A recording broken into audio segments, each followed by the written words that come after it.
நான் ஜெபித்து ஆண்டவர் எனக்கு பதிலே கொடுக்கவில்லை. பல காரியங்களை குறித்து ஆண்டவர்கிட்ட கேட்டுக்கொண்டே இருக்கிறேன், அதுக்கு ஆன்சரே வரல, அதுக்கு நோன்னு சொல்லிட்டாருன்னு சொன்னால் ரொம்ப சந்தோஷப்படுங்க. நீங்கள் கேட்டதை கொடுக்கலினா நீங்கள் கேட்காத மேலானது ஒன்றை கர்த்தர் கொடுக்க போகிறார்.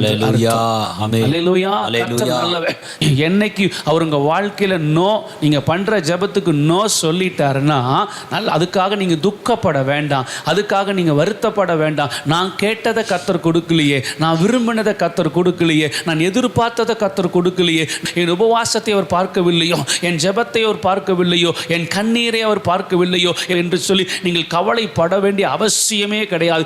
இவ்வளவு பெரிய தேவ மனிதன் அவர் 3 தடவை விண்ணப்பம் பண்ணுகிறார், ஆனால் ஆண்டவரின் கிருபை உனக்கு போதும் என்று சொல்லுகிறார். பாருங்க, அந்த பலவீனத்தோட கிருபை ரொம்ப பெருசு. எப்பவுமே ஆண்டவர் நமக்கு கொடுக்கிறது நம்ம கேட்டதை விட அது கிடைக்கல அப்படின்னா மேலான ஒன்றை, ஒரு பெஸ்டானதை நமக்கு தர போறார்னு அர்த்தம்.